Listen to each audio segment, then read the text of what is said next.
Hi, this is Scott Ware, the publisher and editor of Radiance Magazine, and this is Interviews on Xpnsion Network. And I have with me a very talented artist named Miranda Shines, who is a part of the conscious rap movement. Thanks for joining me, Miranda. Hi, Scott. Thank you so much for having me. Thank you. Absolutely. And just so everyone else can see how talented you are, I'm going to go ahead and show a little bit of music video you've made about COVID-19. Breathe in like a clever assassin, premeditating moves you make, anticipate your fate, be wise and devise, calculating your rations. Keep a straight face now in an orderly fashion for a smooth transition to survival mode. Take a glide right into your ninja clothes. Take a deep breath in with the double-edged sword as we pray to the Lord like a spiritual being that we stay on board. Through the midst of the storm, get ready, stay warm and ready to fight the germs in this wormhole, yo. In this wormhole. Oh, that wasn't the part that you wanted to record, remember? Outstanding applause for the... There we go. I didn't know quite where to stop it because you're very talented to know where to stop in the song.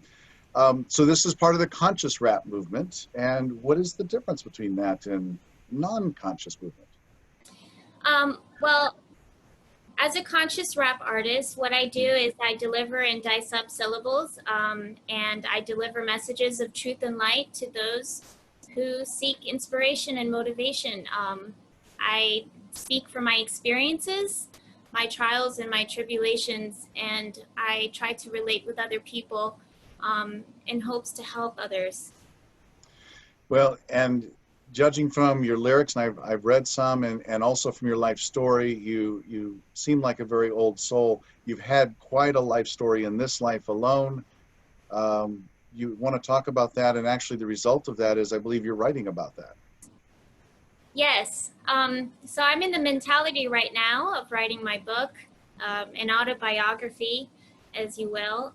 My father jokingly said, "Aren't you too young for that?" And I said, well, a lot has happened. So what I did was I wrote a timeline of my life, and I wrote the dates, because traveling as many places as I have, it was really hard for me to pinpoint each location, what happened. Sure. So from that, I was inspired to write a book. So, I mean, you went from, just to give some highlights, from being raised Hare Krishna and having a strong faith, and then you kind of left that and had different experiences, which included recovery, and then you went on to become a conscious rapper. I know those are just a few broad brushstrokes. Why don't you go ahead and fill us in on what that story is? Yes, so my father is a professional vegetarian chef for Hare Krishna temples around the world. He's also a disciple of Srila Prabhupada, the translator of the Bhagavad Gita. Mm-hmm. He came from the Eastern India to the Western world to propagate the holy names of the Hare Krishna holy mantra. So I grew up with a strong faith, deeply rooted in the spiritual consciousness of Krishna. So, you know, my whole life I was born into the movement, and Right. I was very much connected with that. And then there was a moment or some period of time where you left, right? And now, was that to strike out on your own, or what happened there? I didn't really leave the Hare Krishna movement. What happened was I began to lose sight of what was important in my life, Okay. because I was being influenced by factors externally. Sure. Heavily. And, you know, in our philosophy, we call that Maya, the illusory energy that we're surrounded by. And I was very much in that bubble. And I was stuck. It was a vicious cycle that I was Sure. difficult to get out of. What, just for people who don't know, what do Hare Krishnas believe? What are their core principles? In Hare Krishna philosophy, we follow the bhakti path, the path of love and devotion. And Krishna is very much opulence, all grace, all knowledge. And we know that we are parts and parcels of the divine, which is Krishna, and everything is God. And we believe that whatever we do must be offered to one in the whole. Mm. So that obviously infuses your writing as well. Yes. Okay. Okay. And was it in with the Hare Krishnas that you got interested in rap? Well, I discovered my rap talent in high school. You know, Krishna is the main influence in all my activities. But rapping, I think like I started with poetry, and then I decided a song came on, like a beat by Xzibit, and I started to rap about my life in a poetic delivery. And I didn't know at the time that it was rap. But I was pretty much writing about what I was going through at that moment. And it wasn't, it was a little dark, but it was also, they compare me to Immortal Technique, like the female version of them. Okay. So it sounds like it was cathartic for you. Yes. Mm-hmm. Okay.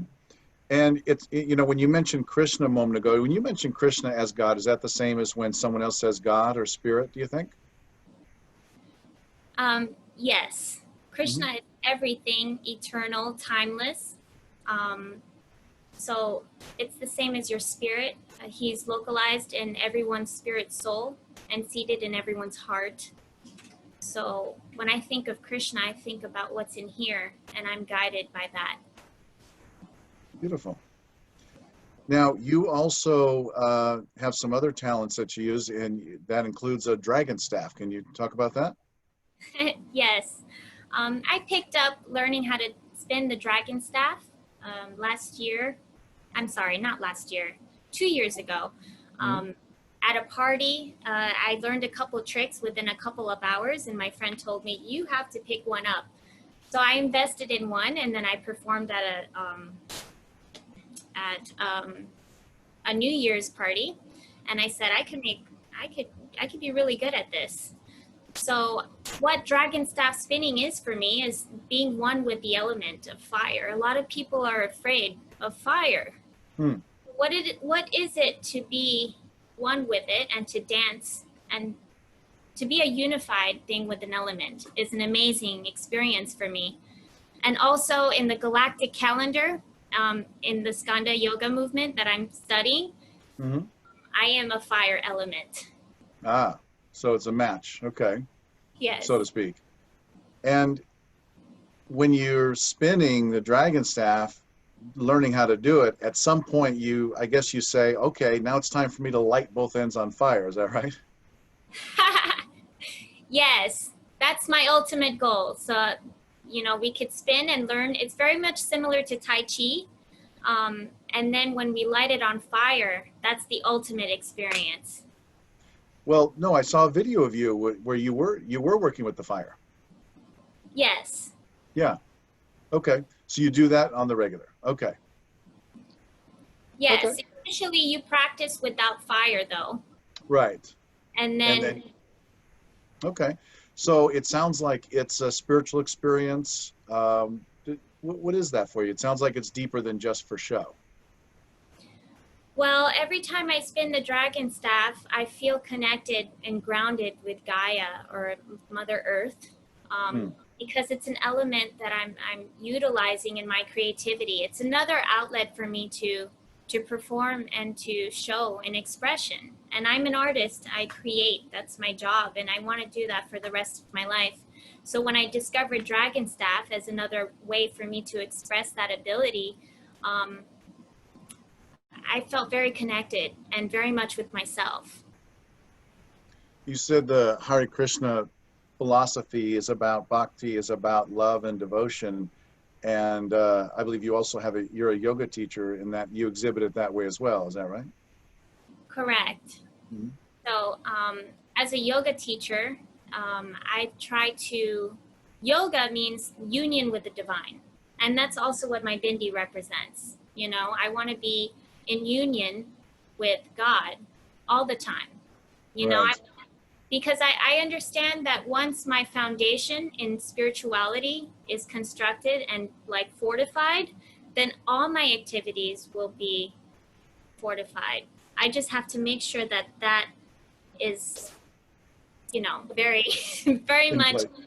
paka, as they Sure. say in India. What part of your life story do you think it would be nice for you to share with us, do you think would be very inspiring to people who have hit rock bottom, who've gotten to a tough place and are looking for a way out or following the light out? What would you, is there anything you'd like to share in that regard? Well, would you like me to share a piece of my story into that part? I think Absolutely. probably be the way to go.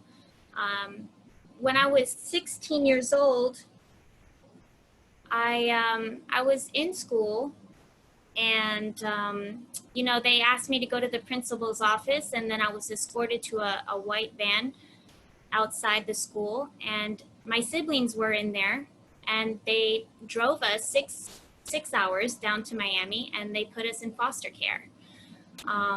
Initially, I was placed into a group home, and at the time, I was very much rebellious. You know, I wasn't very cordial with the system. I didn't like how the Department of Children and Families were always showing up in my life, in some regard, you know, in that way. What was the reason at this Having point? me informed. What was the reason they were giving right now for taking you and your siblings? So I discovered that my mother had some issues with her papers, and she was deported to Brazil. And the judge didn't see that my father was capable of taking care of 5 kids at the time. And so they gave him a lot of stipulations, and they eventually found a foster home that could place all 5 children together. Mm-hmm. And at a time we were like that, and I was grateful to be with my siblings. And from there, my dad gained trust with DCF to have unsupervised visits with us, excuse me. And on one unsupervised visit, my father informed me that he was going to take us all to Mexico. I was devastated because obviously I was 16, I had a boyfriend, I was going to school, and I wanted to stay going to school and continue on with my activities, but my father said this is the best way because the judge had threatened him to put us up for adoption at one point. Okay. So it's very important to my father to keep the family together, no matter what. You know, he wants to raise his kids.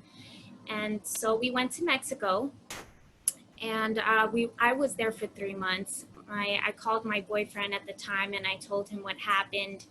And he came over, and he saw my family. And, you know, I was suffering a lot. I don't know why. I was going through a lot. You know how it is when we're teenagers. And one night, I just kissed all my siblings goodbye, and I went back to Miami. When I went back, I was interrogated. I was being asked where my family was and what happened. At the time, you know, I missed a portion of school, and they told me that I had to repeat the grade. I said, just give me the test, you know, the FCAT. It wasn't my fault that I left. Right. So I gained even a little bit more of a resentment with DCF for doing that. Sure. But, you know, I'm done playing the victim. I'm not a victim, you know. At the time, I was struggling with that notion. And so I went back to school. I graduated from high school. I started renting a trailer in the backyard of my best friend's house. And I was receiving a government stipend of $1,200, you know, every month. And I was sending half of that to my family to relieve the guilt.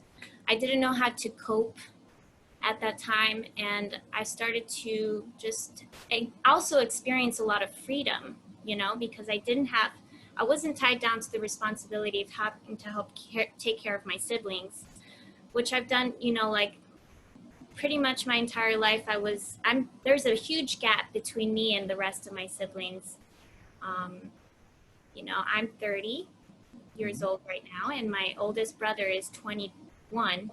Okay. And then 20, and then it's 18, and then it's 17. So they're almost a year apart, and some close together. Okay. And are you still close with your siblings, or? So I'm very, very much close with my siblings. We grew up together. There were times when we slept in a car all together. You know, we love each other. They put us in a room, and my siblings in one room, like they have bunk beds, and then you'd wake up the next morning, go into the room, they're all sleeping in one bed. So we're very attached to each other. And so that's why I was suffering from separation anxiety at the time. Yeah, because you moved on without them, and then at some point they came back with you? No, they didn't. They didn't come back with me. They stayed in Mexico with my father. Oh, okay. All these years. So I missed a big chunk of their life, actually. Okay. I'm the only one in the United States. Okay, got it. And so what have you been doing with those years? So after that event, I moved on to college. I went to Miami-Dade, Wolfson, and I decided to study abroad in China for 1 month to study micro and macroeconomics. So, you know me, I'm traveling, and I went to the Great Wall of China. I came back, and I went to go see my family, and I felt, again, very much like I was in the beginning, you know, suffering. And I didn't know what to do. Like, why did I go back? And then, so when I came back to the United States after that, I started to suffer greatly, and I started to use alcohol as a coping mechanism. And a series of things happened since then, but they were all not like, I went to rent my apartment. I held several jobs. I went to college, but then like a lot of things started to fall apart. Excuse me. So like, I'm trying to put my story together a little bit.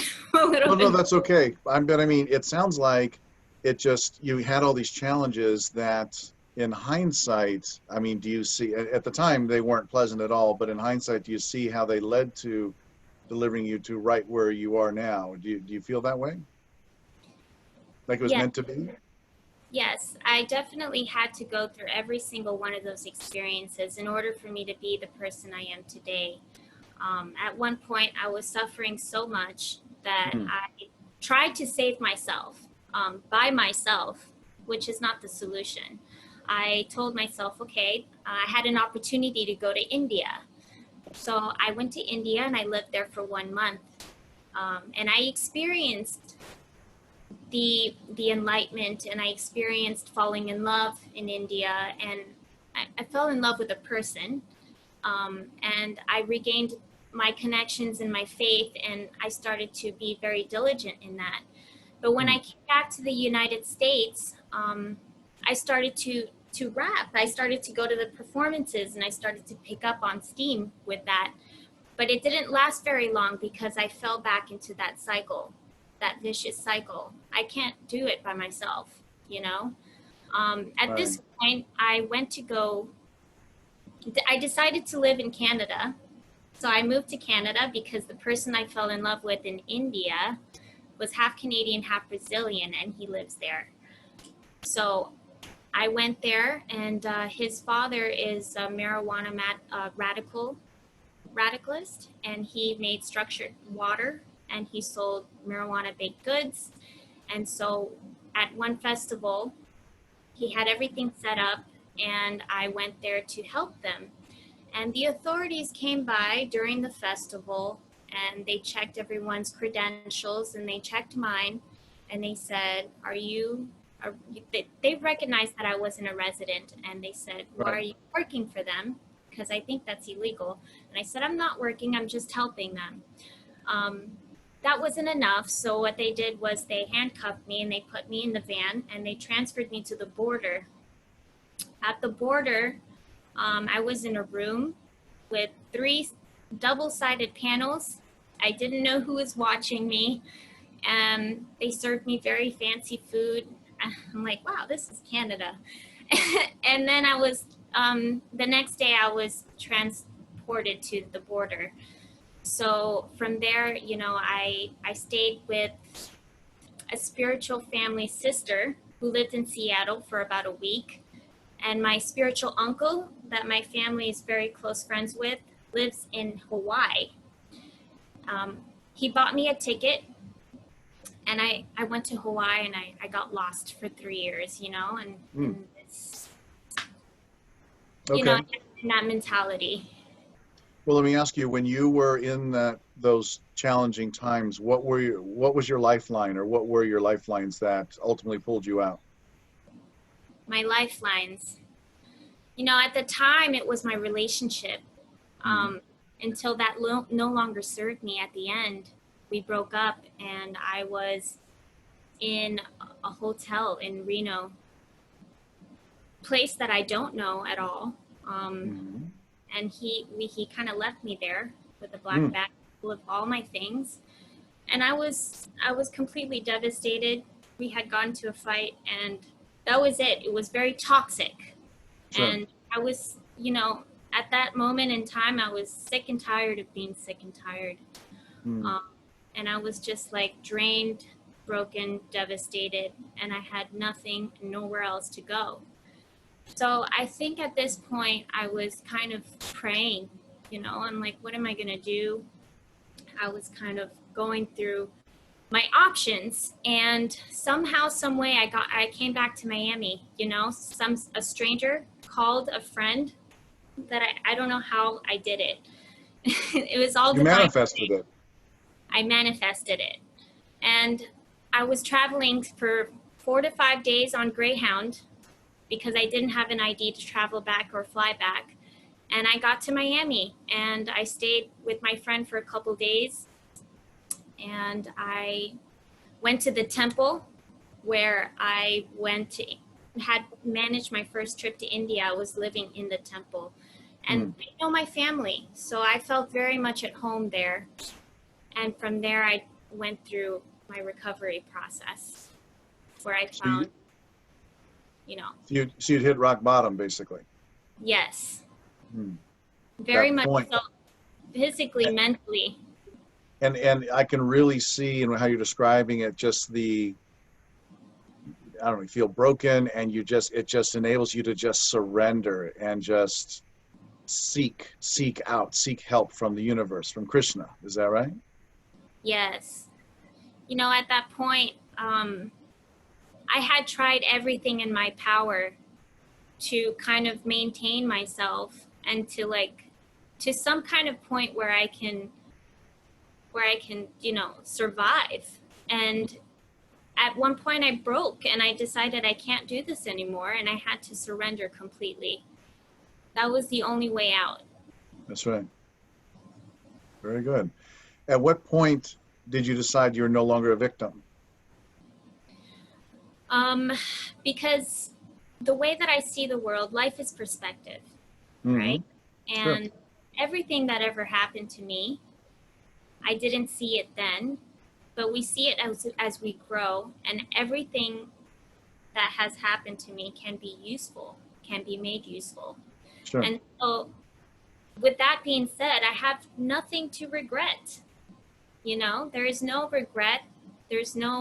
When I was going through recovery, my resentments, all that is gone. All I do is feel love and compassion for those, especially who have treaded water just like mine, who have suffered like me. And I can also foresee if they're going to walk that path. So what I can do is kind of move them into a different direction, or kind of give them advice. And I've had my friends tell me that time and time again, that I help them in this way.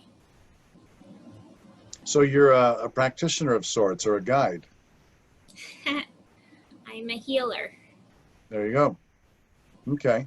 Because I know you're a healer through your music, through your lyrics, through with working with your dragon staff, and as a yoga instructor. Am I forgetting anything? No, I think you've hit everything on the dot there. Tell me about you being a healer. What does that mean to you? Being a healer is being able to influence people and impact their lives with ways that they can heal. So whether it's through music, whether it's through a certain structure of philosophy, like Mm-hmm. for instance, if you're following the path of bhakti yoga, how can that heal your life? You're finding, you're resonating with the mantras and how you can influence that into your daily lifestyle. Yoga is so important for your physical aspect, but more so with your mental and how to combine your mental, physical, and spiritual self. There's just so many levels to it. Sure. But really, I just like to help people with what I went through. That's my biggest gift, is that I went through all these, tribulations, and then I can use that to help other people. Now, I know that you have a lot of projects coming up. You'd like to make some more music videos based on your music, and I want to release that information. Your website is mirandashines.com, and you're going to be starting a Kickstarter campaign for some of those things. But people should know that you are very ambitious. You're very much a proponent of Think and Grow Rich, which to people who are not initiated, they don't know it's actually a very spiritual book. Can you talk about that? Yes, so I joined a mastermind group last year that very much helped me develop my relationship with money, but more so, it opened up my eyes to the world of manifesting. So the book really talks about how to access your infinite source in order to create the life that you desire, and to the book grabs you with Think and Grow Rich, with material possessions, money, Sure. all the lavish things that we can ask for in this material world. And I was very much surprised going through the book, especially after what I went through, that it talked about faith and how you have to be able to put yourself at a pedestal and not sacrifice anything, or this is your firm resolve that you're going to go through this no matter what. And then you start manifesting whatever desire that you put in front of you, you can manifest. Creative vision. Right. And so this was the secret, if you will, of that book, that it's actually all about the law of attraction. Isn't that right? Correct. The law of attraction. The more that you perceive in your life, the more it will attract the people, places, and things. Excellent. Most definitely. Okay. So what would you like people to know about your mission in life and your music? What would you like to leave them with on that? Well, I'm very ambitious about sharing messages of consciousness and light. And I've gotten a lot of remarks in the past about what my music is and how it's going to make a difference. And I've been trying to put it into the formula of, what people want to hear. Sometimes it's a lot of things that I'm saying, but I think that it's important for me to honor like my style, and I will appeal to the audience in that way. I have to be myself. Right. It's just all part of the experience. And really, what I'm trying to deliver to you is for you. It's more for you, because without you, there is no me. And we're all in this together. Yeah, exactly. And for those who resonate with it, they will, and they'll be attracted to you and your message and your projects. And yeah, we have to be true to ourselves. That's the number one thing. We have to be authentic and Yes. just do what we came here to do through our beingness, I would say. Yes. Yes. And I just really want people to know exactly that. Without me, there is no you. And where I'm at this point of life, there's just so much more to be expected. I mean, I can't wait to collaborate with those people like Oprah. I want to meet Oprah, and I want to tell her my story. I want to write this book, and hopefully it'll get somewhere. I want to impact the humanity in a certain way, because the more, I know if you want to support more, you have to be supportive. If you want to contribute more, you have to be more. You have to be more. So I'm constantly growing myself and constantly trying to see what I can do so that I can contribute more to society. And don't you want to let people know who have had some of the challenges you've had, that there is a light at the end of the tunnel. There is a better life. Yes, that is also my ultimate goal, is to help people realize that even if you're at the bottom, which I was at many times, I felt like I couldn't get out of it. There is, just keep going, just keep taking the next step right in front of you, and you will eventually reach where you need to go. It's all about breaking the cycle of life, death, old age, and disease. And to like not be so influenced by the external factors. Think about what's in here. Half of the things that we imagine is fabricated by our own imagination. You know, it's not real. Right. You know, they say if you find yourself in hell, keep walking. Right. And what happened through my recovery was I found myself again, and I found all that was in here and was able to move through that. Did you then, I'm sure your father noticed the change as well? Oh, he was so happy. They were so worried for a long time, you know, and I feel terrible for having them go through that. Your parents, yes. So think about what the other person also is experiencing. There's a lot of people that care about you. Absolutely. Well, Miranda, I look forward to seeing more of what you're going to do and experience more of your music. Congratulations on how far you've come so far, and thanks for doing this interview. Thank you so much, Scott. I really appreciate it, taking the time to have me, and this is quite the experience, and I'm eternally grateful. Absolutely. Thank you, and thank you everybody out there for watching.